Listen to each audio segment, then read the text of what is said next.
Nuestro siguiente panelista también comparte con ustedes acá. Una pena no haber llegado antes. Confío en que haya sido una grabación. Sí, Mariano, tenemos la grabación y la tendrás de todas maneras. Y si nos Bueno, invitan, nos quedamos a escuchar a Mariano. por supuesto que Nos sí, no hay encantaría. problema. No, por supuesto que sí, esto me Gracias. gusta y que haya también intercambio y que los profesores se conozcan. Esto es genial. Así Buenas que tardes, no. aquí días allá.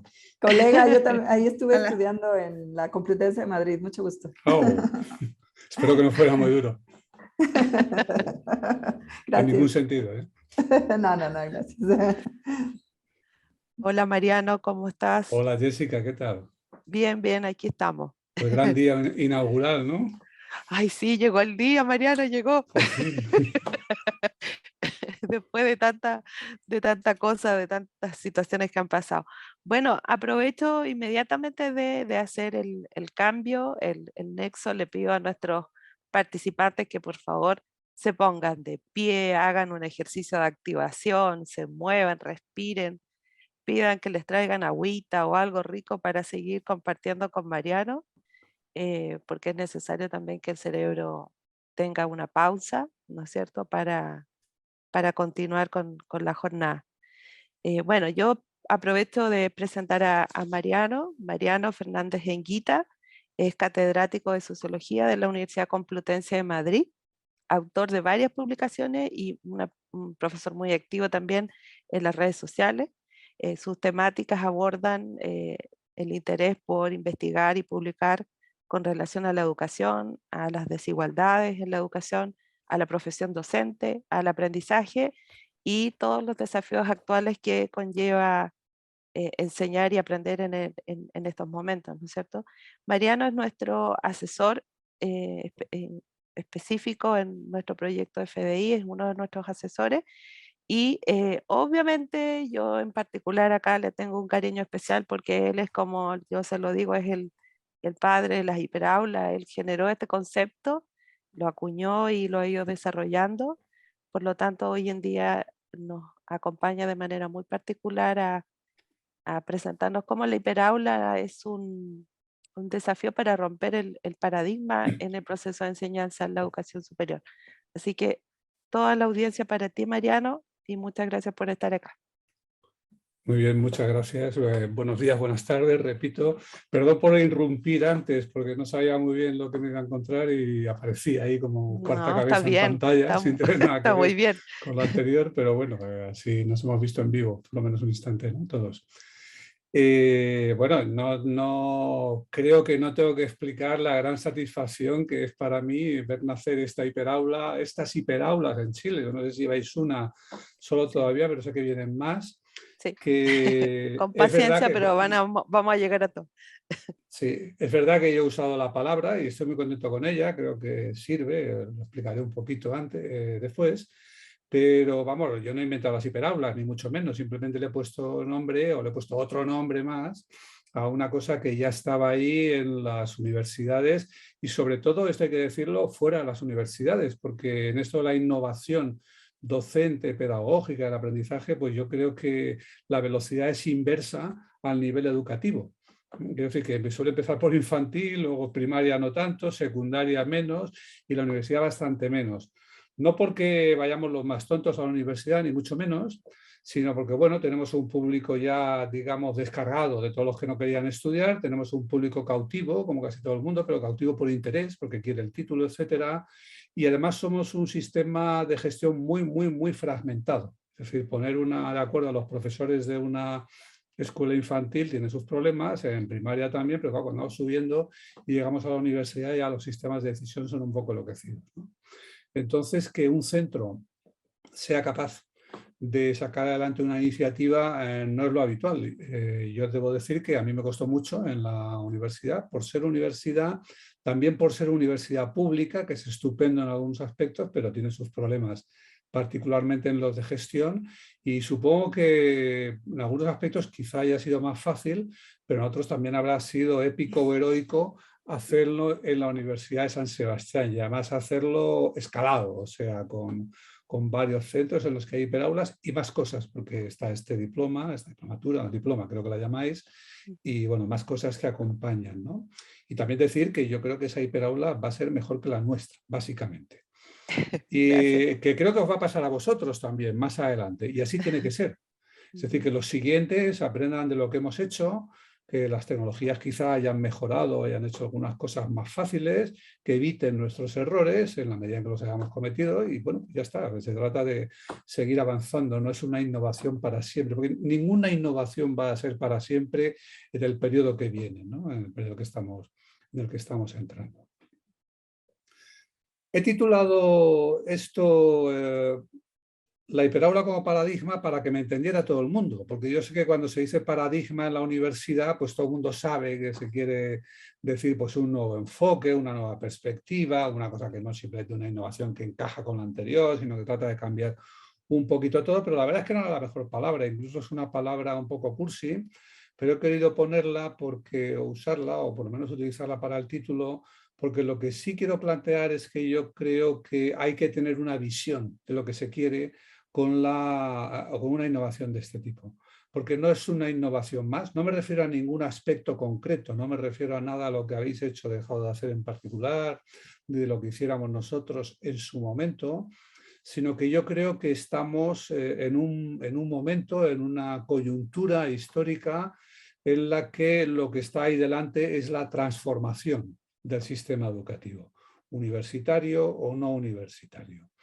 Y esta transformación creo que para entenderla no se trata simplemente de hablar de muchas cosas o de tener entusiasmo o de pensar que va a ser muy radical, sino que hay que situarla. Y yo quiero situarla un poquito y explicar por qué esta es una de las grandes transformaciones, yo diría la quinta, y de las muy grandes desde que existe el aprendizaje prácticamente, y por qué va a tener unas dimensiones y una profundidad y un alcance superior a cualquier otra, y por qué no es simplemente innovación. Y creo que esto hay que tenerlo presente porque, como luego explicaré, siempre que decimos educación, tecnología, innovación y tal, bueno, pues enseguida surge una actitud y una reacción de escepticismo que está muy justificada, creo, que en todo caso es sana, pero que hay que entenderla en función de la experiencia reciente, que no es la experiencia de todo el mundo educativo. O sea, no estamos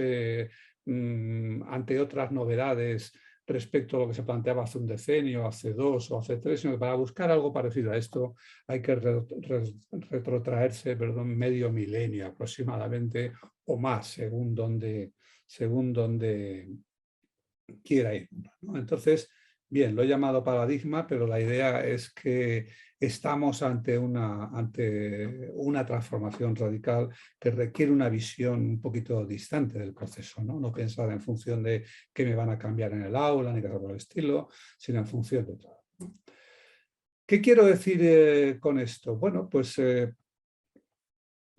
yo me fijaría en lo que han sido las grandes transformaciones de la educación y propongo la idea de que el aprendizaje, que es más que la educación, nosotros vimos en la enseñanza, la educación es algo mucho más amplio y el aprendizaje es algo todavía mucho más amplio, ¿no? Tengan ustedes en cuenta que todos los animales que existen, todo el reino animal aprende, una parte del reino vegetal también y últimamente las máquinas también, ¿no? Aprenden en sentido estricto. Pero aprender es una cosa y educar es otra. La propia UNESCO define la educación como el acompañamiento, el apoyo, etcétera, para que una persona aprenda. O sea, la educación es lo que hacemos otros para que quien aprende, aprenda mejor, más rápidamente, más directamente o lo que sea. Bueno, yo señalaría que en el aprendizaje o en la educación, si quieren ya, ha habido 5 grandes transformaciones, no más, 5. Las demás son pequeñas o son subtransformaciones dentro de las 5 grandes. La primera fue la aparición del lenguaje. Sin lenguaje hay aprendizaje, pero no hay educación. Sin lenguaje lo que tenemos es, bueno, pues lo que vemos en los monos. Por ejemplo, los monos se imitan los unos a los otros, los pequeños imitan a los grandes, pero no podemos decir que los grandes eduquen a los pequeños. Ya sé que hay alguna anécdota por ahí de National Geographic sobre que si sacar termitas o que si los delfines en tal sitio y tal, pero vamos, de manera general, la educación es una característica del género humano. ¿Y por qué es una característica exclusiva del género humano? Porque esa revolución del aprendizaje y de la educación, su surgimiento, que representa la aparición de la educación, requiere de una transformación también en el ámbito de la comunicación, en el ámbito de la información. Y esa gran transformación fue la aparición del lenguaje. La aparición del lenguaje es lo que permite educar.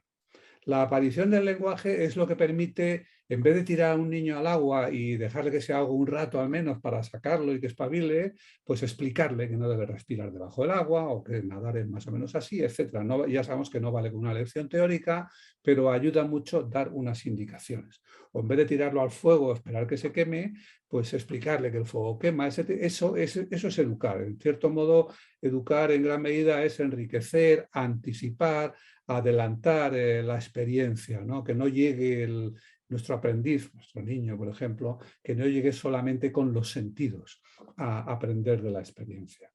Esa primera transformación, que es la primera en el ámbito de la comunicación, que es el surgimiento del lenguaje, propicia y provoca la primera en el ámbito del aprendizaje, que es el surgimiento de la educación como actividad consciente, ¿no? La segunda gran transformación en el ámbito de la comunicación fue la escritura. La escritura a su vez es un proceso muy largo, podemos pensar que empieza con las imágenes y lo grabado, después la escritura ideográfica, logográfica, jeroglífica, etcétera, hasta llegar a la más sencilla de todas y la más extensible, que es la alfabética. Bueno, la escritura ya no es un proceso natural. Todos sabemos y hemos visto que los niños aprenden prácticamente solos a hablar. Lo único que tenemos que hacer para acompañarles es hablarles claramente, señalar una cosa cuando decimos una palabra, corregirlos de vez en cuando, pero cualquiera ha observado que un niño que esté en un contexto social aprende a hablar prácticamente solo lo demás le ayuda, pero aprende a hablar prácticamente solo, y eso es lo que hemos hecho, lo que ha hecho que hablemos de la gramática profunda, la estructura profunda de la gramática, incluso algunos de una gramática universal, hasta un gen gramático, y yo qué sé las cosas, ¿no? Pero digamos que a lo largo después de un largo periodo, en cierto modo, la disposición al menos a hablar y a aprender rápidamente es así que casi está de un modo u otro en nuestro gen, no sabemos muy bien cómo. Pero cuando llega la escritura se acabó. Cuando llega la escritura tiene enormes ventajas, permite fijar el discurso, permite transmitirlo más lejos, permite organizarlo de otro modo, tiene una gran cantidad de ventajas, tiene algunas constricciones también, pero sobre todo a lo que aquí importa, la escritura entraña otro tipo de aprendizaje, requiere un aprendizaje específico. Ningún niño aprende por sí solo, o en principio los niños, algunos se empeñan porque sus padres no les hacen caso y están leyendo el periódico, entonces ellos quieren enseguida aprender a leer para poder hacer también como que se ríen de lo que leen, todos hemos visto alguna escena de esa, pero digamos no hay nada en nuestros genes que convierta en natural el proceso de aprender a escribir. Eso requiere educación, o más exactamente requiere enseñanza, ejercicio, requiere una enseñanza muy sistemática, y por eso el surgimiento de la escritura, segunda gran transformación en el ámbito informacional, provocó, trajo, exigió, digamos, el surgimiento de las escuelas. Cuando digo las escuelas, pues estoy hablando ya de una institución bastante parecida en algunos aspectos a lo que hoy tenemos o la que hoy llamamos escuela, pero de ninguna manera un sistema educativo o un sistema escolar. Estamos hablando de escuelas singulares organizadas en torno a su maestro, que se va el maestro y se va a la escuela, que a veces no tienen edificios específicos, no tienen una organización especial, pero sí que entrañan que un adulto especializado enseña de manera especializada algo especial a algunos alumnos que quieren especializarse, perdonen el sobreuso de la palabra especial. Pero ya estamos hablando de un conocimiento más o menos esotérico que unos pocos transmiten a una minoría. ¿Quiénes? Pues básicamente los escribas. los que van a emplear el lenguaje, la escritura, perdón, pues tienen que aprender a escribir y eso lleva tiempo. Un escriba no aprendía solo a escribir, aprendía también unos formatos, unos formularios, unas operaciones básicas, unos inventarios de cosas que tenían que ver con lo que iba a ser su función. Y eso quiere decir que para ser un buen escriba, pues hacían falta bastantes años, simplemente para escribir, ¿no?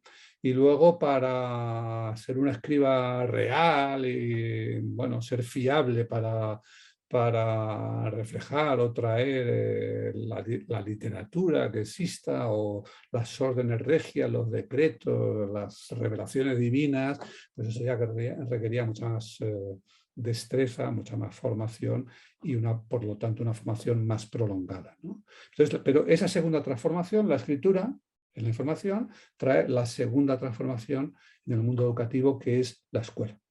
Pero no nos confundamos nunca. Hay escuelas, pero se parecen solo hasta cierto punto, muy poquito a esto. No sabemos mucho de ellas realmente. Sabemos que existían. Sabemos, por ejemplo, que en Mesopotamia la llamaban la casa de las tabletas. Sabemos que los egipcios, no sé muy bien por qué, pero la llamaban establos. Tenemos esa imagen de... No es una escuela realmente, da la pinta viendo esa imagen, si se fijan, parece que los niños están en pupitres, pero realmente no es así. Lo que tienen es los rollos de papel que cuelgan de las piernas y su plumita. Lo que tiene el maestro no es una vara para pegarles, aunque no tardará en llegar, sino que es lo que se llama entonces... ¿cómo se llama esto? Bueno, no me acuerdo, donde tienen la tinta, ¿no? Para mojar la pluma y seguir escribiendo, etc., ¿no? Tenemos estas escuelas y tenemos también, en aquella época, unas poquitas escuelas para los que, aunque no van a ser escribas, pues quieren disfrutar de lo que la escritura y quizá la literatura y otras cosas traen, ¿no? De manera que entre los sectores privilegiados, por ejemplo, entre los griegos, pues tenemos esa visión de, por ejemplo, en esa vasija de Duris, pues a la izquierda vemos un niño aprendiendo a tocar un instrumento, en el centro vemos un niño aprendiendo a escribir, lo que tiene su maestro, que es el que está sentado, es una tableta literalmente, pero no es una tableta de Apple ni nada por el estilo, sino es una tableta de cera en la que se escribe grabando. Y el que está a la derecha y no hace nada es el pedagogo. Ese chiste no le suele gustar mucho a mis colegas, pedagogos, pero bueno, es lo que hay ahí, es el pedagogo que ha acompañado al niño a la escolé. De ahí viene el nombre, de la escolé griega viene el nombre escuela, pero nada que ver. La escolé griega es lo que estamos viendo ahí, es un lugar donde se disfruta de la música, de la poesía, y uno hace el aprendizaje instrumental que necesita para eso, ¿no? Eso se mantendrá, por ejemplo, en las escuelas romanas. Este es uno de los pocos grabados que tenemos del Imperio Romano tardío, de Neumagen, y bueno, pues no es casualidad. Ese buen aspecto, ese buen rollo que diríamos aquí, o esas buenas ondas que transmite el grabado, creo que describen bastante bien, por lo que sabemos, lo que normalmente era una escuela, ¿no? Hay una tendencia cuando se hace historia de la escuela a ver aquellas escuelas antiguas como lugares disciplinarios y tal y cual, que anticipaban lo que serían después, y francamente, por lo que sabemos, realmente no es así, ¿no? Algunas imágenes de castigos y tal que se atribuyen a las escuelas, por ejemplo, imágenes de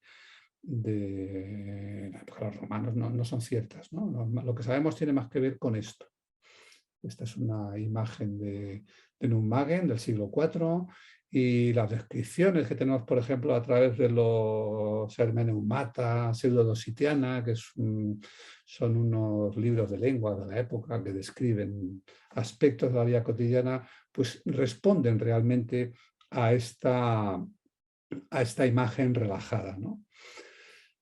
No siempre será así. En la medida en que van apareciendo concentraciones urbanas, van apareciendo escuelas y ya no se ven tan bucólicamente como antes. Esto es una ilustración de Peter Bruegel, que, como ven ustedes, pues ve una escuela más bien caótica e infernal. El mensaje del grabado, que se llama El asno en la escuela, que es de mitad del siglo XVI, el mensaje es: no te molestes en educar a las clases populares porque no vas a conseguir nada, ¿no? Pero es una imagen recurrente. No tenemos muchas descripciones de cómo eran las escuelas entonces. Tenemos sobre todo imágenes y alguna que otra descripción o observaciones de paso, y realmente no eran lugares paradisíacos, ¿no? Nos lo describía así Erasmus, por ejemplo. Esta es otra imagen. Esta imagen es un cuadro de Peter de Bayeux, que es del siglo siguiente, mitad del XVII, y se llama El zapatero y la hilandera como maestros.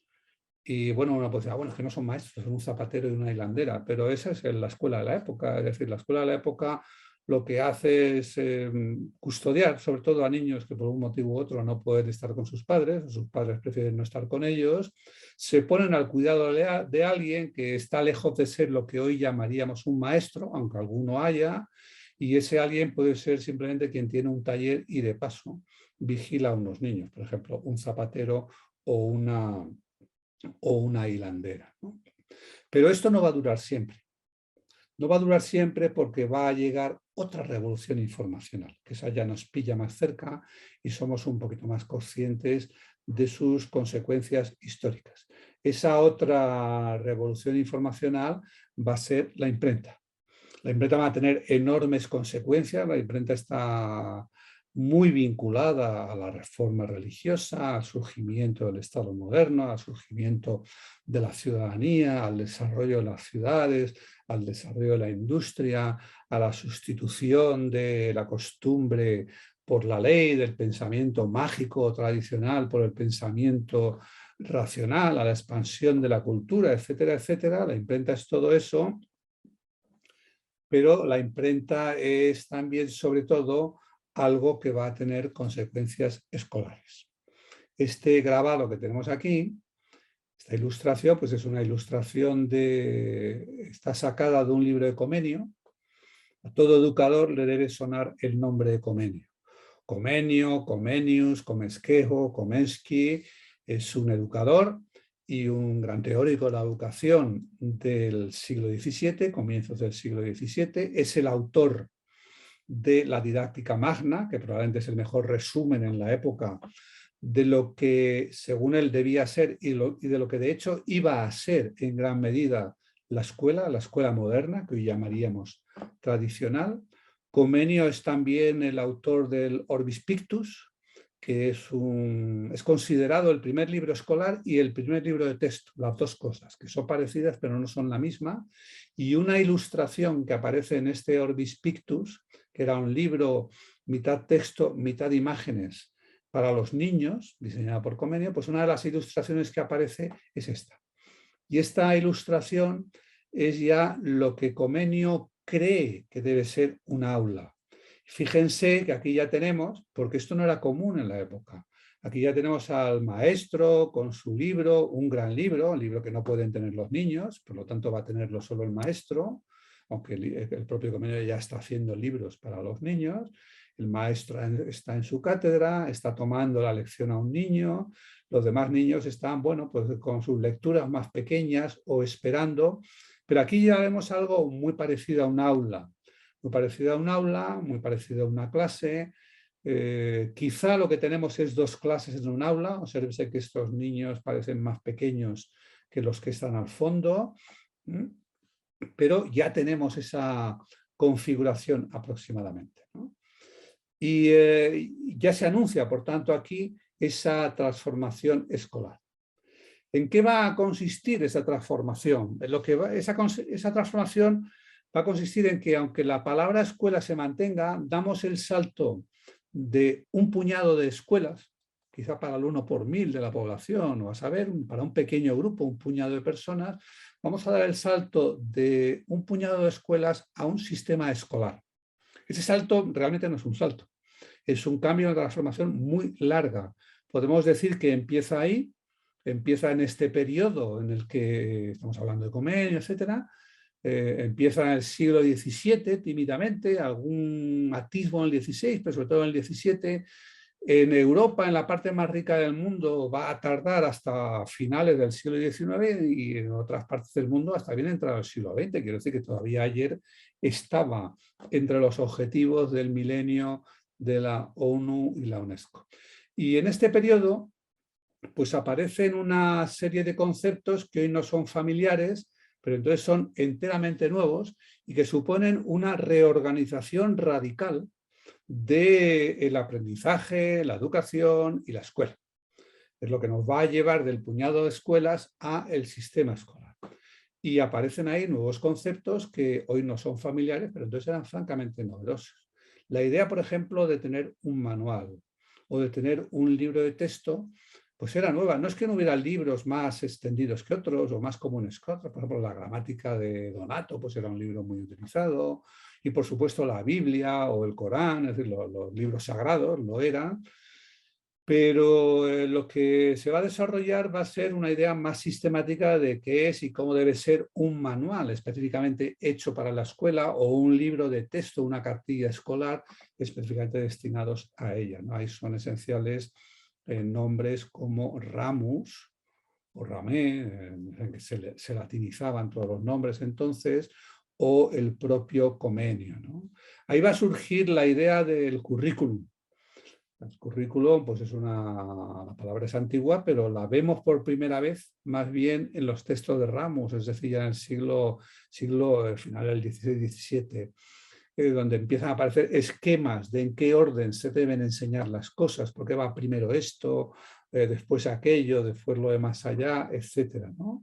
Y en la propia obra de Comenio. La idea de un maestro normalista. Normalista quiere decir un maestro que ustedes conservan en muchos países americanos la palabra normalista y la expresión escuela normal. Aquí en España se ha perdido, hablamos de escuelas de magisterio, y hubo un tiempo incluso que se desterró la palabra magisterio y se puso para que sonase más fuerte escuelas universitarias de formación del profesorado de EGB, ¿no? El profesorado de enseñanza general básica. Escuelas universitarias de tal, ¿no? Ahora se ha vuelto a recuperar en algunos casos. Pero bueno, la idea nueva entonces es la de que hay que formar de manera igual y sistemática a todos los maestros para que estos formen de manera igual a todos los alumnos. Y por eso se llaman escuelas normales. Y por eso sus alumnos y luego sus egresados o titulados pues se llamarían normalistas, normaliens en Francia, que es donde comienza la cosa, etcétera, etcétera. De esta época es también la idea de la clase, no la idea de la lección. La idea de la lección es más vieja.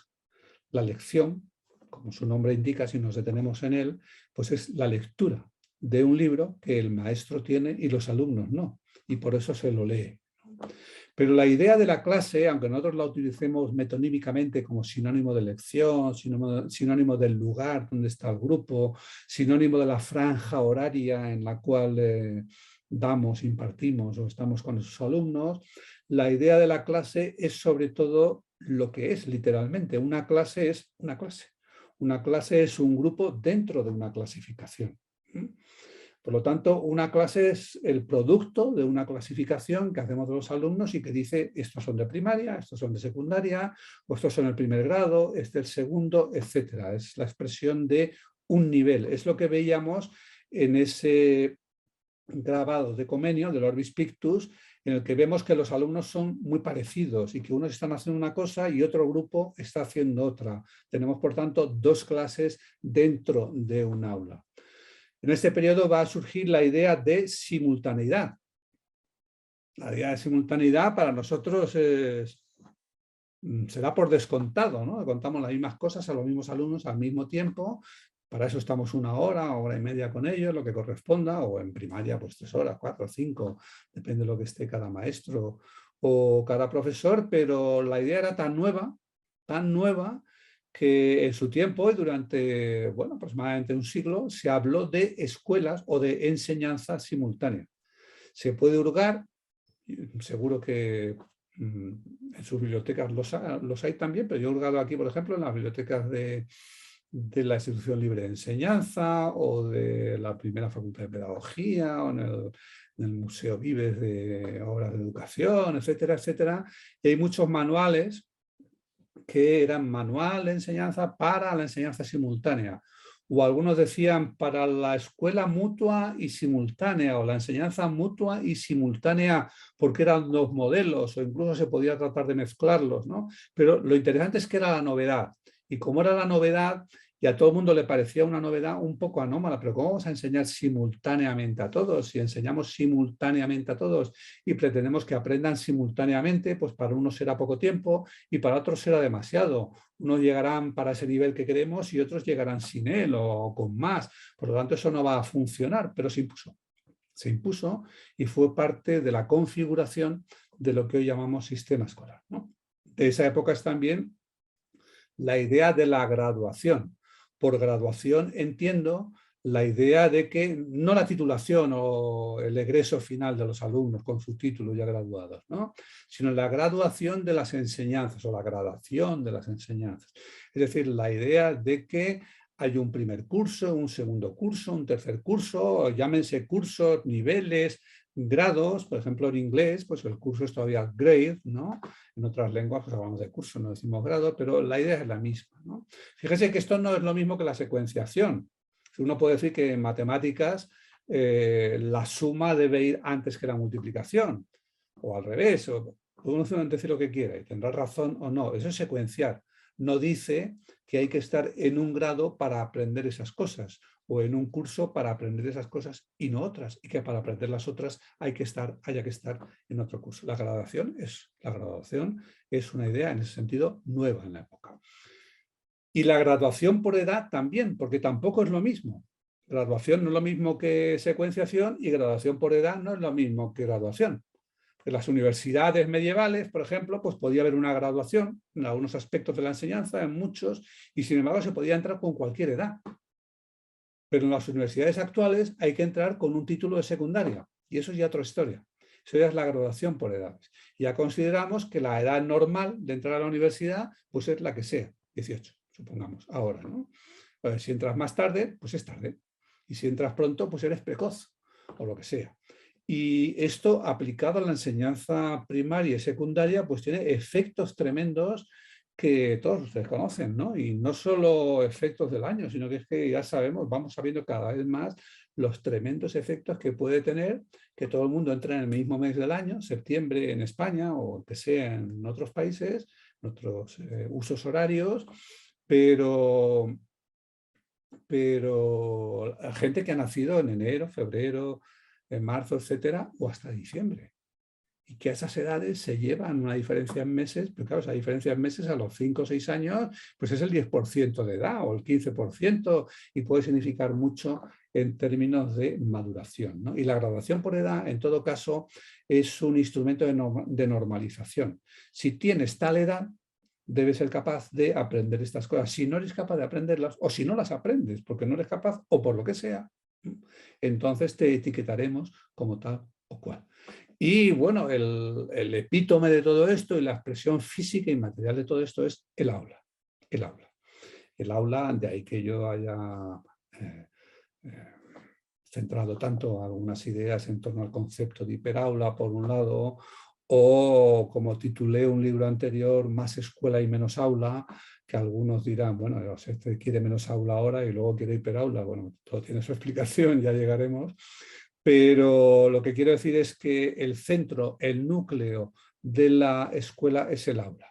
Cuando decimos escuela, en realidad queremos decir aula.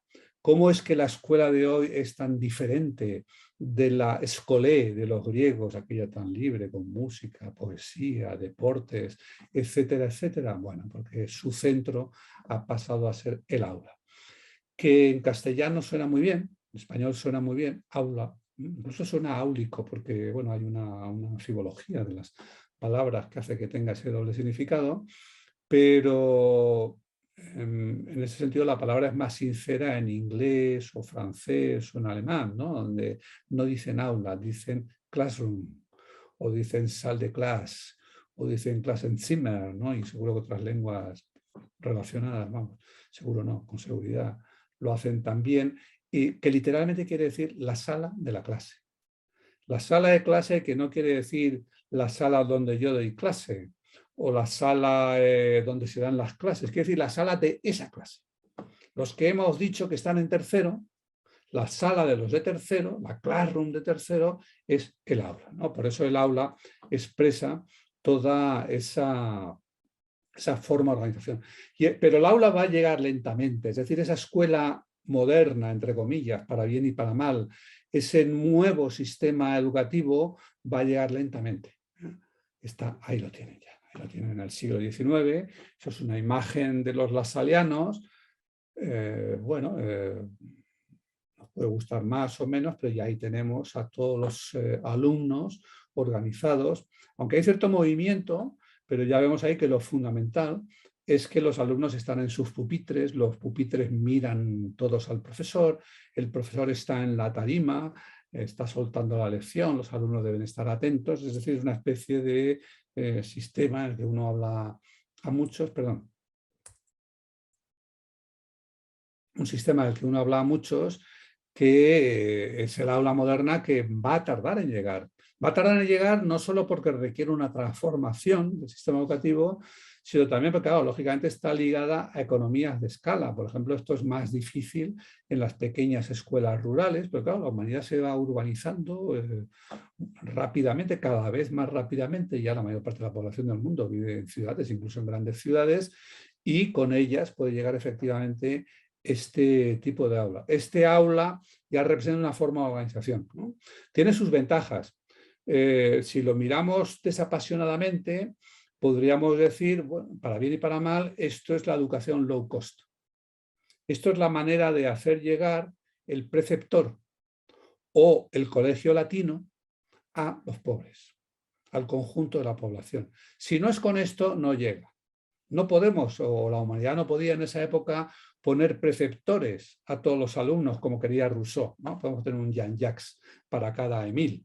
No podemos tener la densidad de colegio, de profesores, de educadores que tiene un colegio latino, un colegio de los jesuitas para toda la población. Podemos decir lo que queramos, pero eso económicamente no es posible. Quienes hacen llegar la escuela a todos, pues son las órdenes religiosas que en aquella época inician esta transformación, que luego asumiría también el Estado y la haría llegar a todo el mundo en última instancia, pero que se basa en esa reorganización del sistema educativo.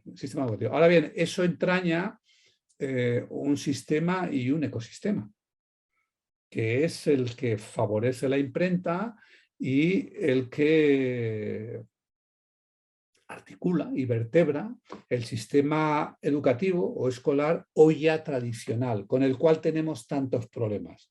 Es decir, el sistema escolar nacido de esa tercera transformación, escuela, sistema escolar, pues es lo que hoy tenemos, ¿no? Ahora permítame menos historia y un poquito más de visión estructural. ¿Cómo se aprende en este sistema educativo nuestro actual, por lo menos en sus formas tradicionales? ¿De qué aprendemos? Aprendemos de lo que aprende todo el mundo. De lo mismo que aprendemos en la calle, lo que pasa es que organizado de otra manera. ¿De qué puede uno aprender? De los objetos. De los objetos que toca, que manipula, etc. Pero los objetos en la escuela o están ausentes, han sido desterrados, o se reducen a unos pocos objetos inertes, de los cuales el principal es el libro. Aquí se puede reivindicar a Sócrates, que cuando le cuentan en el diálogo del Fedro de Platón que se ha inventado la escritura, dice, bueno, eso está muy bien, pero se creerá la gente que aprende con la escritura, pero no va a aprender como aprende, no es así, pero bueno, como aprende con el diálogo, conmigo, ¿no? Podemos ver ahí al Sócrates dialogante aterrorizado ante la idea de que llega la escritura y en lugar de venir a sus clases van a comprar sus libros, que da menos dinero, pero bueno, hay una parte en que Sócrates sin duda tiene razón. Es cuando dice, tú puedes leer el libro, pero luego, si no entiendes bien, pregúntale, a ver qué te dice, y no te dirá nada. Solo repetirá lo mismo. Dice, un libro es como una pintura, solo repite lo mismo una y otra vez. No dialoga, ¿no? El objeto, en ese sentido, el libro, y mucho más el libro escolar y el libro de texto, es un libro inerte. No solo es inerte, sino que a menudo convierte en inerte al maestro. ¿Cuántas veces como alumnos hemos preguntado, y no sé qué, no, eso no entra hoy? Eso ya vendrá, o eso es del curso que viene, o eso no toca, etc., ¿no? Uno aprende de los expertos, es decir, de la gente que ya sabe. Pero, ¿cuáles son los expertos en la escuela? El profesor, no hay más. Además, con la fórmula 1 por 1 por 1. Un profesor en un aula con un grupo. Se acabó, no hay más expertos. Y cuando llegamos a secundaria, es un profesor en un aula con un grupo para una asignatura o una materia, como quiera que lo llamemos en cada sitio, ¿no? Y a ser posible sin conexión unos con otros, ¿no? Uno aprende de los pares, de los iguales, de la gente que está aprendiendo como uno, pero en la escuela están prohibidos. Están ahí porque son parte de las economías de escala, pero están todos mirando al profesor, no se debe hablar, no hay que soplar al otro, a veces incluso puede ser casi delictivo, es decir, va contra la norma de la escuela que digamos a otro, que un alumno diga a otro, etcétera. Es verdad que los alumnos adoran la escuela o lo único que adoran de la escuela es que se reúnen con sus amigos, pero están pensando en el recreo, en el tiempo entre clases o cuando el profesor no mira y juegan más o menos clandestinamente con ellos, ¿no? Hay otros medios, por supuesto que hoy día la escuela, la institución escolar convive con un sinfín de medios que están fuera de ella, pero esa es la cuestión, están fuera de ella. Son desalojados, son prohibidos o simplemente son mimetizados y son incrustados de aquella manera, ¿no? Todos sabemos lo que ha pasado, ahora volveré sobre ello, pero lo que ha pasado con el cine, la radio, la televisión, últimamente con los ordenadores, los móviles, todo prácticamente ha sido prohibido en la escuela, incluso durante un tiempo al menos, pues incluso lo que era más mimético, por ejemplo, pues los bolígrafos no eran bien vistos cuando yo era pequeño, había que escribir a pluma para que fueras capaz de no hacerlo con borrones, ¿no? Las reglas de cálculo, por supuesto, prohibidas, los rotring que sustituían a los tiralíneas, esos que siempre estropeaban los dibujos, pues también prohibidos, etcétera, etcétera, etcétera. La comunidad de entorno, la comunidad local o la comunidad laxa, no digo ya expertos formales, sino cualquier persona que por el hecho de ser adulto tiene alguna cosa que enseñar, ¿dónde está en la escuela? Pues a raya. La llamamos cuando queremos dinero, la llamamos a veces para explicarle algunas cosas, ya sé que hay gente que hace más, no se oculta eso, pero la lógica del sistema, tal como lo hemos heredado, es que la comunidad esté a raya, que no pase, como se dice en las obras, nadie pase de esta línea, ¿no? Pues aquí lo mismo, ¿no? Y eso está muy bien expresado en ese concepto francés, que tanto hemos imitado, por lo menos de Francia hacia el sur, de la escuela como santuario, ¿no? Y en fin, uno también aprende solo, meditando, pensando, dando vueltas a las cosas, pues tampoco está muy bien visto en la escuela. Lo que hay que hacer es estudiar la lección, memorizarla, repetirla, y la escuela tiende a tratar a todo el mundo como igual, es decir, a homogenizar. Esa es la historia de siglos de escuela. Ya sé que ahora celebramos la diversidad, pero bueno, sería una discusión. ¿Cuánto tiene eso de retórica y cuánto tiene de realidad? Pero he hablado de 5 transformaciones y he dado cuenta de 3. Nuestra escuela es hija de la tercera. ¿Y la cuarta? La cuarta, a diferencia de las demás, no tuvo consecuencias directas en la escuela porque nunca fue aceptada. ¿Por qué? Bueno, quizá porque no era buena, quizá porque iba por otro lado, quizá porque la escuela ya estaba consolidada como una institución, con una profesión y tenía una enorme capacidad de resistencia. Seguramente en todas partes, en todos los lugares del mundo, los cuentacuentos, que eran esa gente que contaba historias a la sombra del baobab o de la catedral o lo que fuera, vieron mal la escuela y vieron mal el libro porque venía a sustituirlos, pero no tuvieron fuerza para oponerse. Sabemos que los escribas consiguieron detener la implantación de la imprenta cerca de 20 años en París. En algunos otros lugares pues también lo hicieron por un corto periodo o lo intentaron. Es decir, no, generalmente, igual que Sócrates vio mal la escritura, pues cualquiera que vive, no lo quiero decir tampoco como un reflejo tremendamente egoísta, reaccionario, que puede haberlo, pero simplemente quien está acostumbrado a una tecnología desconfía de la siguiente, ¿no? Entonces, ¿ha habido una cuarta transformación? Sí, la ha habido tanto en el campo de la información como en el campo de la educación, pero han sido transformaciones separadas. En el campo de la información, pues todos sabemos que ahí ha llegado la reproducción de la música, de la imagen, del vídeo, todo eso, el fonógrafo, el cine, la radio, los discos, la televisión, todo eso lo conocemos bien, ¿no?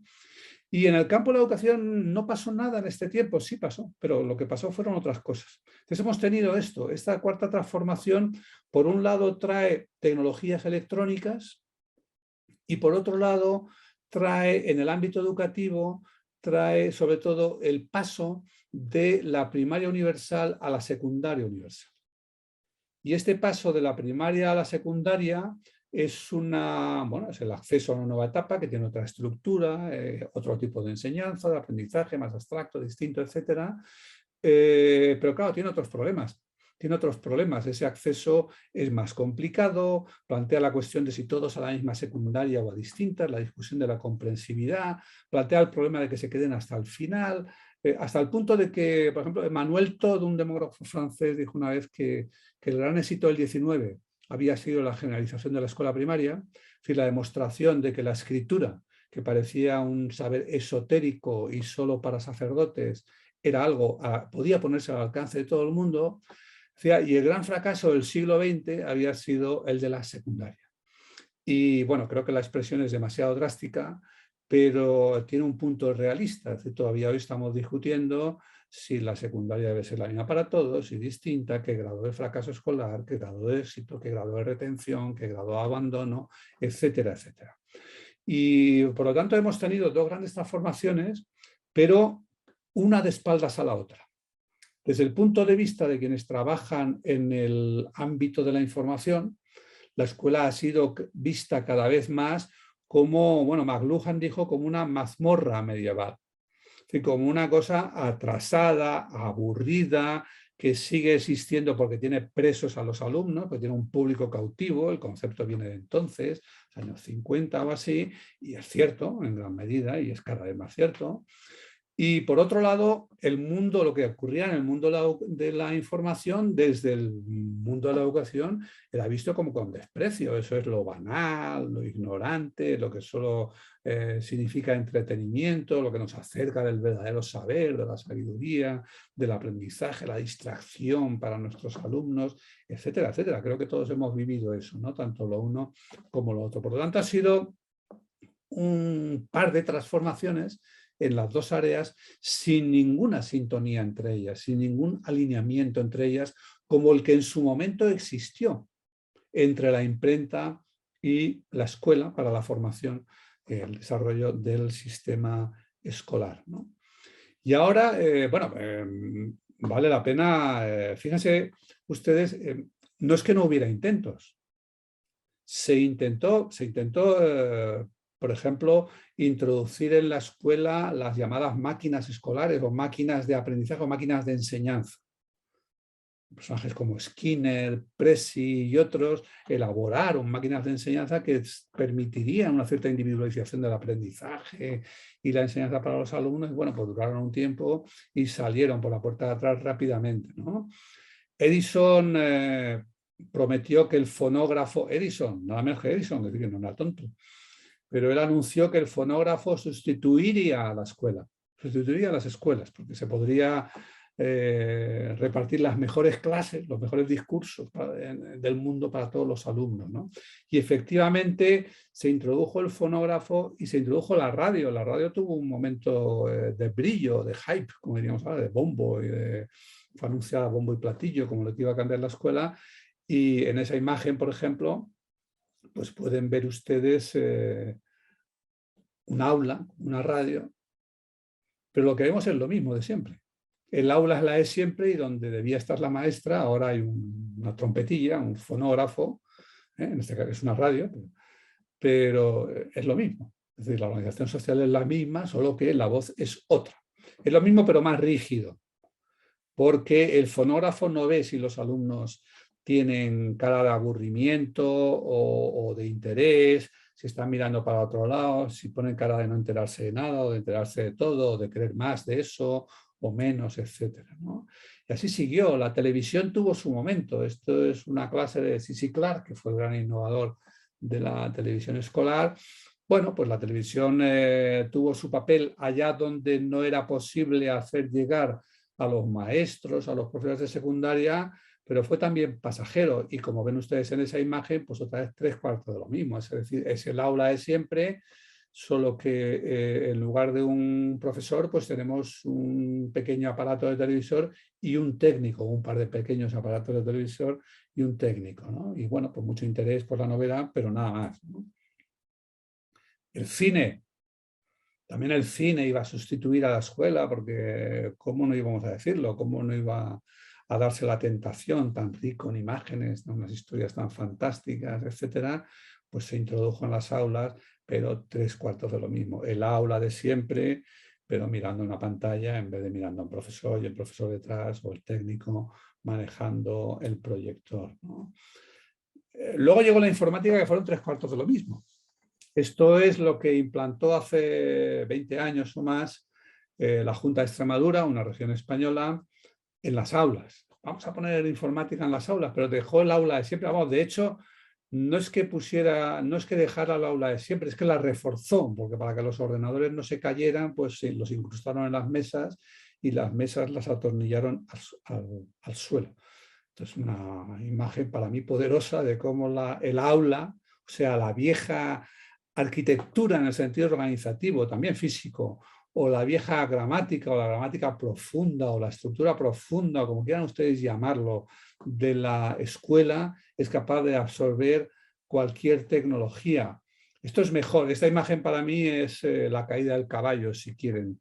Esto es lo que yo me encontré en la Facultad de Educación, en mi Facultad de Educación, cuando llegué en 2010, venía de Salamanca, de Sociología, y yo quería hacer, estos son mis alumnos del máster de secundaria, y yo quería hacer cosas con ellos que implicaban el uso de informática, el acceso a Internet y tal, y vi que había un aula, no lo sabía, había un aula con ordenadores portátiles. Entonces, ni corto ni perezoso, la pedí y lo que me encontré fue esto. Fíjense ustedes que sí, los ordenadores son portátiles, pero han dejado de serlo, porque ese hilo que se ve es una cadena forrada, una cadena que los ata a la mesa y la mesa está atornillada al suelo. Entonces los ordenadores eran portátiles, pero han dejado de serlo. Hay una expresión, me juré a mí mismo que tenía que destruir ese aula, que eso no era posible, y al final lo conseguí. Y ahí, sobre las ruinas de eso, está montada hoy la hiperaula de la Universidad Complutense. Pero bueno, las ruinas de eso y de otra como esa, porque es doble grande. Pero eso es lo que había, eso es una perfecta demostración de cómo la informática puede entrar. Estamos hablando ya de 2010, no estamos hablando de los años 60, 70 o 80, estamos hablando de 2010 y cómo la informática entra no ya en la escuela, sino en una universidad y es sometida de esa manera a la vieja arquitectura o la vieja organización o el viejo modelo de escuela, ¿no? Esta es otra imagen que también fue para mí como el rayo de Dios sobre San Pablo, como me lo enseñaban a mí, ¿no? A la caída del caballo. Esto es una tontería, pero es la ilustración que encabezaba. Yo saqué este libro de Más escuela y menos aula, creo que fue al final de 2018, muy al final, y al principio de 2019 me invitan a un congreso de inspectores de educación. Inspectores, creo que ahí suelen llamarlos más bien supervisores en Iberoamérica, que van a hablar. Y bueno, la inspección suele hablar esencialmente de sí misma, pero bueno, ellos tienen la idea de que hay que hablar de los cambios que hay en enseñanza y me llaman a mí, a llamarme a mí, me piden que hable de eso y ponen en el programa 2 ilustraciones, una de las cuales es esta. Una es esta y la otra es esta.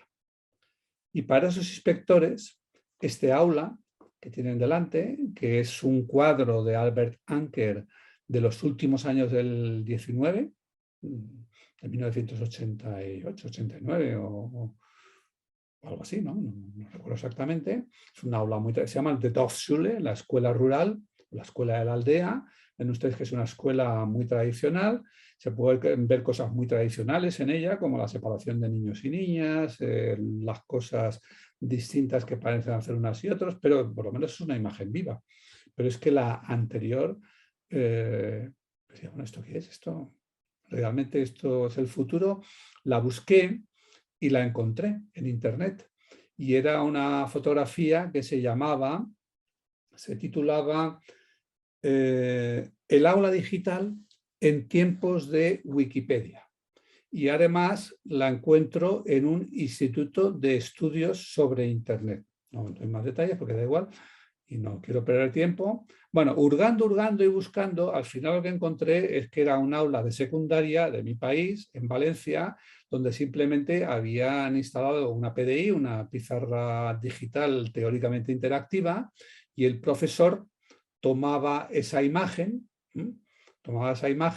la ponía, colgaba en la red y lo único que decía el profesor realmente debajo era, bueno, pues a ver lo que dura. Están muy atentos, muy interesados a ver lo que dura.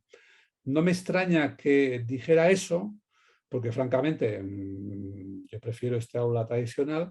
Y hoy, por cierto, esta mañana, esta que era más la mañana para mí, cuando ustedes estaban todavía durmiendo, digo, hombre, nunca he mirado yo lo que había en ese aula. Lo he mirado y no deja de ser curioso, porque hay una suerte de lección de inglés en la que aquí pone pen, pencil, etcétera, etcétera. Son los dibujitos, es una especie de Orbis Pictus moderno, pero claro, 500 años después este Orbis Pictus no tiene nada de moderno. Pero lo interesante es que el profesor está proyectando un libro. Está utilizando, hay que agarrarse, ¿no? Está utilizando la PDI digital para proyectar una mala imagen de un libro de texto en papel. Esto da la razón plenamente a McLuhan, que decía una y otra vez aquello de que el contenido de un medio es siempre otro medio. El contenido de un medio son los medios anteriores. Pero claro, es una forma triste de dar la razón, ¿no? Aquí no hay innovación, no hay nada nuevo. Lo único que hay es una exposición más brillante. No sé si el profesor se ha ahorrado con esto de hacer unas cuantas fotocopias o cuál es el plan realmente, pero lo que estamos es proyectando el libro, pero en pobre, en grande, pero en pobre, ¿no? Y pues yo creo que eso expresa el peso de la idea del aula.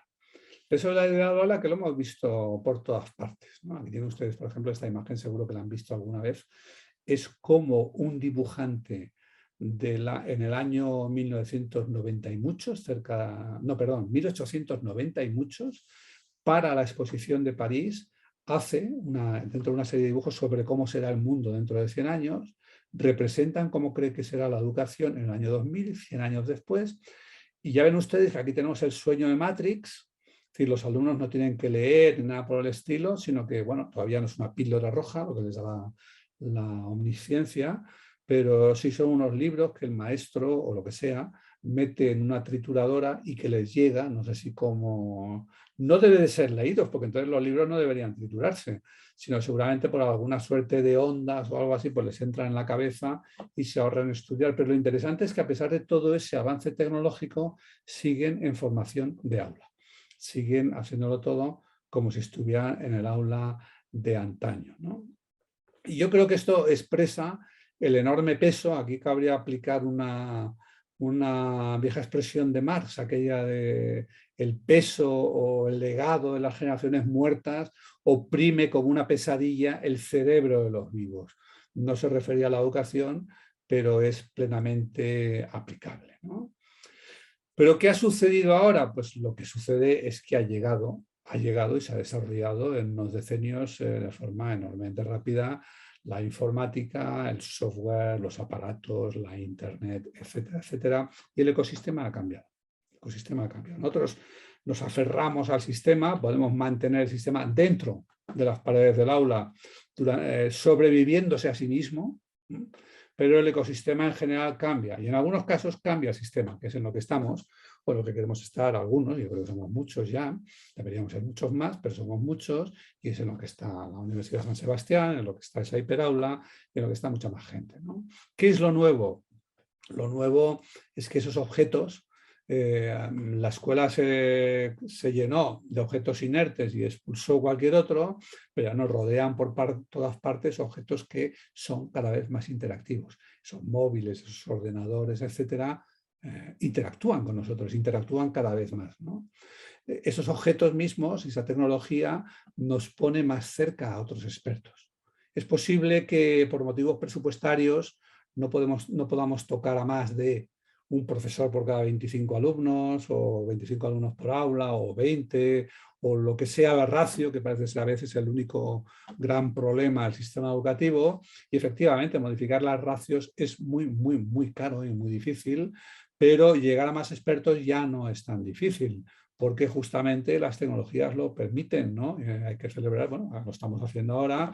He visto a unas expertas que supongo mexicanas o radicadas en México al menos, y yo hablo desde España y imagino que habrá otra gente desde otro sitio, y con todo esto hacemos algunas cosas bastante más baratas. A veces nos gusta juntarnos físicamente, que tiene sus ventajas, pero podemos recurrir a muchos más expertos, y esto vale también para las escuelas, ¿no? No solo para conferencias, sino para otras muchas cosas, ¿no? Los pares, los iguales, habían sido prohibidos en la escuela y en gran medida todavía lo son. Pero resulta que nuestros alumnos están experimentando todos los días que aprenden cosas igual de complejas o más que la que se les enseña en la escuela, las aprenden colaborativamente en Internet. Lo más elemental y lo que todos podemos tener en mente son los videojuegos, donde aprenden unos con los otros cosas que pueden ser muy complicadas. Si no, yo invito a cualquier alumno a que entre ahí a ver cómo se le da, ¿no? Pero no solo son los videojuegos, que hay alumnos que aprenden otras cosas, aprenden música, aprenden lenguas, aprenden a programar, aprenden un millón de cosas en colaboración con otros. Y la escuela está viéndose llevada a aceptar que la colaboración efectivamente es importante, y por eso estamos recuperando esta colaboración con pares.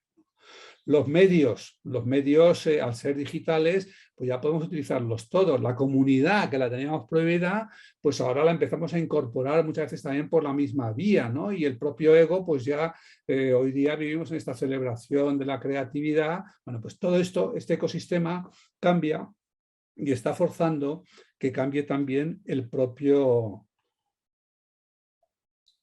sistema escolar. Y todo esto gira en torno a algo que yo creo que es fundamental, que es lo que llamaría la Trinidad digital. No es santísima, pero es una Trinidad. Es esa combinación de el dispositivo, es decir, el ordenador, el móvil, la tableta, lo que sea, pero uno, que almacena gran cantidad de información, que procesa a gran velocidad y con gran eficacia gran cantidad de información, por muy compleja que sea, y que además es muy amigable, es decir, que se va haciendo cada vez más fácil de utilizar, ¿no? En segundo lugar, el software.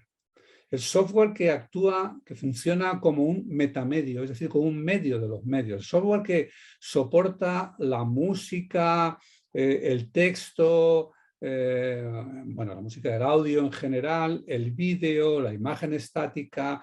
Prácticamente cualquier medio que tengamos es susceptible de ser traducido a software y viceversa. Y el tercer elemento, la conectividad. La conectividad, bueno, he puesto Escalante, al final no sabía usar esa palabra. Escalante era un ilustre educador, creo que boliviano, radicado en Estados Unidos, famoso por sus milagros con las matemáticas, con niños de medios problemáticos, digamos, ¿no?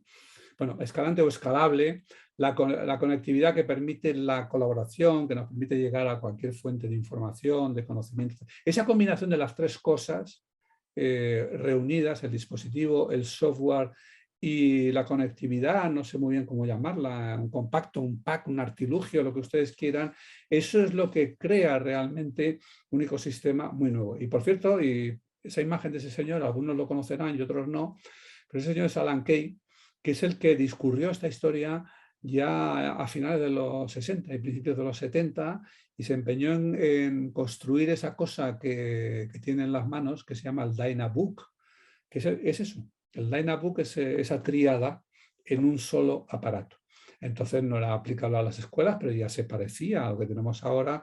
Y lo que tenemos hoy en gran medida son desarrollos de eso. Yo creo que cualquier doctorado honoris causa que tengan ustedes disponible en el ámbito educativo debería ir ahí. Este señor, que no era del mundo educativo, pero había leído a Papert y estaba empeñado. Su grupo se llamaba Grupo de Estudios sobre el Aprendizaje, aunque él fuera esencialmente un informático, ¿no? Y esto es lo que me lleva a la hiperaula, ¿no? ¿Qué es una hiperaula? Bueno, pues una hiperaula es esencialmente un complejo hipermedia, entendiendo por hipermedia no solo el uso de distintos medios, eso es multimedia, sino también la transición sin problemas de uno a otro. Es decir, que podamos pasar el texto a voz, la voz a imagen, la imagen a texto. Hoy día prácticamente podemos movernos casi entre cualquier medio. Hombre, no podemos llevar todavía los olores ni los sabores a la informática, que ya están en ello, pero incluso pues, se puede traducir un texto a braille con un pequeño periférico, se puede escribir en braille sobre un móvil capacitativo, es decir, tenemos esa capacidad, ¿no? Hipermedia, tenemos la hiperrealidad. Por hiperrealidad entiendo una serie de técnicas de simulación que son ya prácticamente iguales a la realidad en muchos casos, ¿no? O en algunos casos superiores. Un mapa de Google Maps pues es muy superior a cualquier mapa en papel que podamos llevar a un libro de texto o a la pared de un aula, por muy grande que sea, ¿no? Una representación de un volcán en hiperrealidad es mucho más de lo que podríamos hacer con un volcán de verdad, etcétera, etcétera. Entonces tenemos esa capacidad de simular y representar, que es lo que siempre hemos hecho en la educación. Contar cosas que no estaban dentro del aula, contar o mostrar representaciones de cosas que no estaban dentro del aula, pues bueno, esta trinidad del dispositivo, el software y la conectividad nos da una enorme capacidad de hacer esto, ¿no? Eso requiere una modificación del espacio. Ese espacio estaba, el espacio del aula, que vimos antes en aquella imagen de los lasalianos o aquel sueño de Comenio, pues era un espacio organizado para que todo el mundo viera al profesor, ¿no? Hoy no hay motivo para eso. Hoy lo que necesitamos es espacios enteramente flexibles, incluida la flexibilidad en el uso del tiempo, y por eso digo hiperespacio, porque es un espacio con esa cuarta dimensión que es el tiempo, también a nuestra disposición, un espacio en el cual el profesor no entra con una organización dada e inamovible que le dice lo que tiene que hacer, que es lo único que puede hacer, que es subirse a la tarima y predicar, sino que el profesor tiene que decidir cómo va a utilizar ese espacio. Voy a trabajar en pequeños grupos, va a haber trabajo individual, voy a dar una conferencia o la va a dar otro, o vamos a tener una imagen de alguien de fuera, o cómo vamos a combinar eso. Una hiperaula, de estos tres conceptos viene la idea de hiperaula. De la unión de hiperespacio, hiperrealidad e hipermedia, eso es la hiperaula. Un aula que reúne esas tres condiciones y en la que, por tanto, como dicen los arquitectos, la forma sigue a la función. Y el profesor, diría yo, no entra ya a predicar, sino que entra a diseñar procesos de aprendizaje, a diseñar experiencias, trayectorias, recorridos, lo que sea, que van a entrañar distintas formas de organización de espacio y el tiempo, ¿no? Eso tiene otras posibilidades, además. El aula con un profesor y 40 niños enfrente, pues está organizada para la prédica. El aula, la hiperaula, en la que unas veces trabajan todos juntos, otros separados, o en grupos grandes y pequeños al mismo tiempo, con tiempos distintos, con horarios distintos, que es perfectamente posible. Ese aula funciona mejor, no con un hiperprofesor, que es lo que a veces me preguntan, oye, ¿hay que ser hiperprofesor para todo eso? Pues no, todo lo contrario. Hiperprofesor hay que ser para predicar en un aula y estar solo y al mismo tiempo atender a todas las necesidades de los alumnos, etc. Cuando tenemos todo esto, más bien podemos permitirnos otros lujos, y uno de esos lujos es la codocencia. En vez de suspirar porque nos quiten un alumno de los 25, lo cual hace subir el presupuesto de la enseñanza en un 5%, y por lo tanto hay que pegarse no solo con los otros ministerios, sino con todos los demás colectivos con necesidades, ¿por qué en lugar de un aula con 25 o dos aulas con 25 cada una y un profesor cada una, no hacemos una aula de 50 con dos profesores? Yo les aseguro que esa ratio, aunque aritméticamente es la misma, en términos prácticos es infinitamente mejor. Mucho mejor que sacar un alumno del aula de 25 y pasarla a 24. La codocencia permite otra forma de colaboración, permite combinar especialidades, permite que uno de los docentes haga una cosa a otra, relaja a los dos, en fin, no me voy a extender sobre eso, pero tiene un montón de ventajas, ¿no? Hay un par de hiper más que vienen, ¿no? O uno por lo menos. El hiperaprendizaje, cuando hablaba de hiperaulas, cuando empecé a hablar de hiperaulas, no lo utilizaba este concepto, pero ya sí lo voy a utilizar. Hiperaprendizaje no sería más que el aprendizaje que aprende.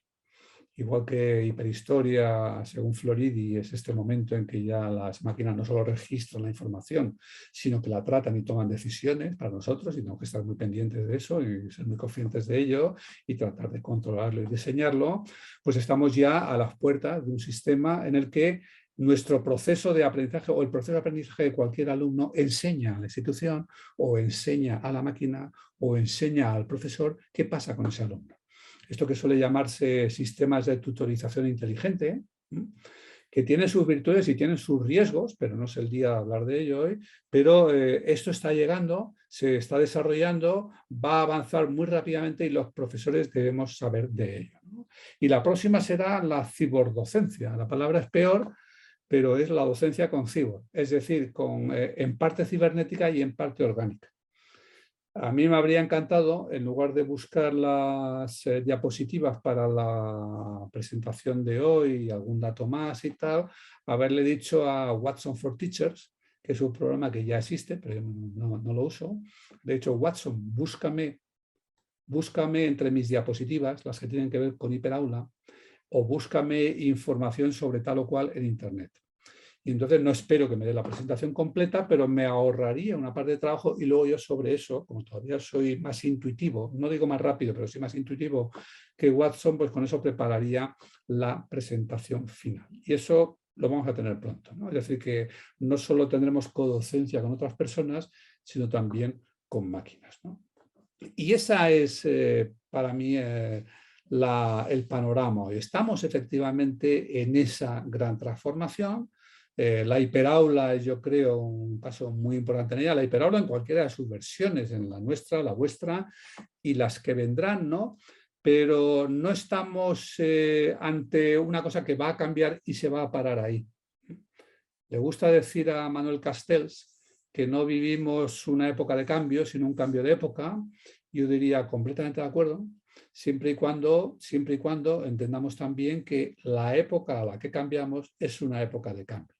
Es decir, que no es cuestión de decir, bueno, ahora formamos a estos profesores en la hiperaula y en el diploma y con eso tiran los próximos 30 años, sino que debemos saber nosotros y deben saber ellos que los próximos 30 años se tiran volviendo a aprender y a aprender y a aprender, porque estamos en un cambio de época, pero también en una época de cambio. Y la hiperaula pues, es un buen principio, el principio de una buena amistad, podríamos decir, como al final de la película Casablanca, pero solamente el principio. Nada más y muchas gracias. No, gracias a ti, Mariano. ¿Se escucha? Sí, yo escucho. ¿Sí? Perfecto. Ok. No sé si hay alguna consulta, alguna pregunta o comentario que quisiera hacer algún participante. Aprovechemos el momento. Si no, a lo mejor van a surgir más preguntas después y obviamente las podemos hacer llegar a Mariano sin ninguna dificultad. Sin ningún escrúpulo. No, que a él le encanta ahí y en una de esas saca otro artículo. ¿No hay preguntas o comentarios? Bueno, acá parece que sí. O acá la compañera que se retira. Em, de pronto, Mariano, bueno, nosotros tuvimos la oportunidad de compartir contigo en la universidad y estar ahí en la misma hiperaula. Ha podido, la pandemia a ustedes también los afectó para que esta hiperaula empezara a funcionar al 100% como se había diseñado. Y bueno, y la pandemia a nosotros nos ha generado malas jugadas también para su implementación. Pero, ¿qué, qué, cómo van los estudiantes? Porque ustedes tienen también ahí, han podido crear estas salas también de bajo costo que son muy parecidas a la hiperaula con un mobiliario flexible. ¿Cuáles son los comentarios de los estudiantes con relación a este espacio flexible y este espacio que invita a la transformación? Yo tengo algunos datos sobre qué pensaban del espacio anterior Ujú. y experiencia anecdótica sobre qué piensan del espacio renovado, innovador que es la hiperaula. Lo digo por motivos varios. Uno, que no tiene que ver con tu pregunta, pero conviene, Ujú. lo voy a decir para cuando te la hagan a ti, ¿no? Ujú. Es que mucha gente viene, oiga, ¿tiene usted evidencia de que esto funciona? ¿Esto mejora el resultado de los alumnos y tal y cual? Y yo cuando dicen eso, me parece muy interesante, no me gusta la palabra evidencia porque creo que es una palabra abusiva en castellano, suena demasiado fuerte, no traduce lo que dice en inglés, pero bueno, si lo dejamos en, ¿tiene usted datos, pruebas, resultados, experimentación, etcétera? La primera parte de la respuesta sería más que la forma anterior. Toda la que tenga es más que el aula anterior, porque el aula anterior, el aula de convenio y tal, no tiene ninguna. Ninguna es ninguna. Es decir, desde que existe, lo único que se ha hecho ha sido, en ocasiones, probar variantes de la misma. Alguna cosa sabemos. Sabemos, por ejemplo, que en Francia se apoyó la escuela simultánea frente a la mutua, porque aun enseñando mucho más lento, o eso decían los contemporáneos de entonces, enseñando mucho menos, disciplinaba mucho más. O sabemos que existe lo que se llama el problema de las 2 sigmas de Bloom. Bloom constató que si se pone a la gente un preceptor aprende mucho más rápido que si la ponemos en un aula. Mucho más rápido y mucho más. Por lo tanto, sabemos que el aula, como la conocemos, es mala, es deficiente, es muy poco eficaz y muy poco efectiva frente a la escuela simultánea, por lo que decían los contemporáneos, y frente a los preceptores, por lo que dice Bloom y por lo que puede imaginar cualquiera. Dicho eso, ¿qué sabemos del paso de unas escuelas a otras? Hombre, en la universidad, en nuestro caso, nosotros sabemos que los alumnos estaban muy descontentos con el espacio anterior, pero no imaginaban que pudiera haber otro. Y sabemos que están muy contentos con el nuevo. ¿Hemos podido comprobar que aprueban más o menos o tienen mejores resultados en los exámenes? No, no hemos podido porque ahí nos pilló la pandemia. La verdad es que a mí no me interesa en absoluto si obtienen mejores notas o peores, que sí me parece un problema francamente casi escolástico, ¿no? Pero estoy seguro que por lo menos pueden obtener las mismas. Sabemos que están muy felices de entrar en ese aula y bueno, pues las pruebas, los resultados que va habiendo de centros que han podido hacer eso en pandemia, que unos cuantos los han ido haciendo, son siempre que igual o mejor. Ninguno da de ninguna manera que sea peor, ¿no? Efectivamente, la pandemia, paradójicamente, esto tiene mucho de irónico, pero convirtió en problema lo que era una virtud, porque en pandemia lo que había que hacer era asegurarse de que nadie se moviera en la presencialidad. Es decir, la gente que estaba en aula tenía que permanecer en la forma obvia de mantener las condiciones de higiene que dictaban las autoridades, etcétera, era decir, pues 2 asientos libres y 1 ocupado, con lo cual se marcaban los asientos en que la gente se podía sentar como en los teatros, y se les pedía inmovilidad absoluta, nada de salir de la silla antes de que termine la clase y cuando termine sin juntarse. Por lo tanto, en ese aspecto no hemos podido observar mucho. Pero como experiencia anecdótica también puedo decir, y además lo he visto en mucha gente, que les invito a que lo hagan ustedes, ¿no? Si conocen, si tienen ya funcionando la hiperaula, o si conocen un par de colegios donde hay un espacio tradicional y un hiperespacio o espacio innovador, o como se llame en cada lugar, da igual, hagan la experiencia de entrar en clase de visita. Y verán lo siguiente, cuando entran en el aula tradicional, todos los alumnos se vuelven como las ovejas, porque están acostumbrados a mirar a un solo sitio y enseguida les distrae cualquier cosa que pasa. O quizá piensan que cualquier cosa que pase es lo único a lo que hay que prestar atención. Y en cambio, entren en un espacio innovador o en una hiperaula y verán que nadie les hace ni caso. Eso me lo contaba mi gerente, que lo mandé a visitar una escuela, y decía, oye, es que entra allí y no me miran. Es que es así. Están en su trabajo, están acostumbrados, están ahí por el trabajo, no porque los hayan puesto alineados en unas sillas, y vaya, la experiencia siempre es buena. Eso no nos oculta que ya hubo alguna experiencia de lo que se llama Open Spaces en los 60 y fueron problemáticas, pero fueron problemáticas, se suele decir que por el ruido. El ruido era una parte del problema, el ruido efectivamente está hecho para que vaya más allá de donde queremos, aunque incluso ya hoy hay algunas soluciones tecnológicas, lo que pasa es que es probable que sean caras, ¿no?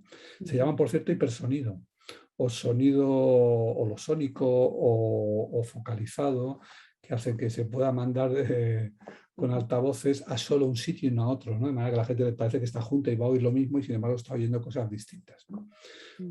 Hay esas y otras, ¿no? Pero eso, los open spaces de los 60 tenían mucha menos ambición, eran más simples y además no solo encontraron problemas de audio, que los encontraron, sino sobre todo una reacción contra toda experimentación pedagógica. Es decir, esas experimentaciones de los 60 cayeron víctimas de la polémica y el escándalo sobre la Tyndall School en el Reino Unido, o del informe Una nación en peligro con la presidencia Reagan en los Estados Unidos. Fue una contraofensiva mucho más amplia que eso. No tiene nada que ver, no se puede considerar un proceso de experimentación fallido en ningún sentido. Mm. No, no, no, genial. Bueno, nosotros cuando estuvimos allá, si bien es cierto, pudimos observar, o sea, yo me fijé muchísimo en cuál era la disposición de los estudiantes y me encantaba ver cómo, cómo se desplazaban por las sillas, cambiaban de silla. Esa libertad también me encantó de que ellos también se apropiaran con absoluta tranquilidad del espacio sin, sin estar preguntando, profesor, ¿me puedo parar o me puedo cambiar? Qué sé yo, eso lo encontré muy positivo para la comodidad del propio estudiante y de poder atender efectivamente lo que estaba ocurriendo ahí, poder participar y colaborar. Efectivamente, el ruido no era el tema, sino más bien lo que estaban haciendo y ellos, como que no era problema que estuviésemos ahí tampoco. Y luego cuando conversamos ya con ellos nos decían que el espacio era mucho mejor, mucho más atractivo, mucho más interesante para las cosas que ellos hacen y para los medios que ellos utilizan generalmente. Así que yo espero No, que... no les he traído fotografías de nuestra hiperaula porque seguro que van a decir, ¡buah, la nuestra es mejor! ¿No? Pero no, No, pues ya la tienen ahí, no necesitan fotografías de nadie, no hay que convencerles de nada, no, ¿no? no, no, no, no, Pero ahí sí, la pero tienen. ya la van a ver y seguramente, bueno, nosotros estamos acá, ya espero luego poder que se termine ya la hiperaula acá en Santiago, estamos a la espera del mobiliario, la pandemia nos ha generado ahí hartos temas Mm. complicados con traer y llevar cosas. Pero bueno, no te quitamos más tiempo, Mariano, porque tú Solo una tienes que cosa, hacer, Jessica, que he dígame, visto una pregunta que pide fuentes y sí, dónde hay sí, más información de esto. Tenemos una página que se llama hiperaula.ucm.es ujú, y ahí no solo hay fotografías, el plan inicial, incluso está esta encuesta que hicimos y grupo de discusión que hicimos con los alumnos sobre los espacios antes. Hay todo el material que de un modo u otro confluye en la necesidad o en la justificación de la hiperaula está allí, ¿no? Y como digo, es hiperaula.icm.es o si se os olvida, pues a través de mi página, que la pongo ahí para que se vea, se llega, o sea, está enlazada a mi página también, ¿no? Y en mi página también hay cosas sobre la sí, hiperaula y allí hay material variado. lo Incluso, vamos por a cierto, hay colocar una igual. recopilación de investigación sobre estos espacios innovadores, ¿no? No está muy al día, porque eso lo actualizo cada unos cuantos meses o más, pero bueno, hay muchas fuentes. Sí, después nosotros vamos a aparecer en el mapa que tú tienes ahí. Sí, señor. Sí, señor. Sí, señora, perdón. No importa. Bueno, muchas gracias, Mariano, por todo, por participar el día de hoy. Tú tienes cosas muy importantes que realizar, así que te vaya muy bien y yo me quedo acá brevemente con los participantes para cerrar la jornada y dar algunas indicaciones. Así que gracias, un gran abrazo y ya estamos en contacto. Que estés muy bien. Muchas gracias a vosotros y nada, solo quedo Chao. a la espera de más noticias sobre Hiperaula. Sí, sí, de todas maneras. Muchas Chao. gracias. Chao, chao. Bueno, queridos participantes, a los que siguen aún conectados, solamente señalar que estamos muy contentos de que pudiesen estar en la jornada. Personalmente creo que este momento era muy esperado para nosotros. Necesitábamos tener e iniciar el diplomado. Estamos con algunos problemas técnicos también para que ustedes puedan compartir con sus compañeros que no se han podido conectar a la sesión, pero en distintas sedes hay profesores que aún no tienen cargada el diplomado en la plataforma, lo estamos resolviendo. Lamentablemente no, me encantaría poder tomar control de ese proceso, pero no se puede, no puedo tener el control de todo. Y nada, bueno, les vamos a estar comunicando. Esta semana en particular, en estricto rigor, el trabajo que tenían que realizar ustedes era el diagnóstico. Puntualmente esa era la tarea, participar de un foro que hay en la plataforma, pero no había ningún otro trabajo puntual para bajar el nivel de densidad que a lo mejor podrían pensar que está quedando en desventaja con otros compañeros. Y la sesión completa de la jornada del día de hoy la vamos a cargar en la plataforma para que ustedes la puedan revisar con calma en las 3 semanas de trabajo asincrónico que vienen, ¿ya? De aquí en adelante no nos vamos a ver así en videoconferencia hasta unas sesiones más, hasta unas cuantas semanas más. Fíjense bien en el cronograma que nosotros compartimos con ustedes. Víctor es nuestro director y por supuesto que le pueden hacer todas las consultas a él y a los equipos, cada sección. El total de participantes se ha dividido en 4 secciones, por lo tanto cada sección tiene su propio tutor y sus propios tutores, perdón, ya para el trabajo, así que pueden escribirle sin ningún problema. Y con el diagnóstico, tranquila Joana, porque lo pueden contestar la próxima semana. Yo hoy día voy a escribir, o sea, no a escribir, tengo que llamar a informática para saber qué pasó ante la solicitud que nosotros hicimos.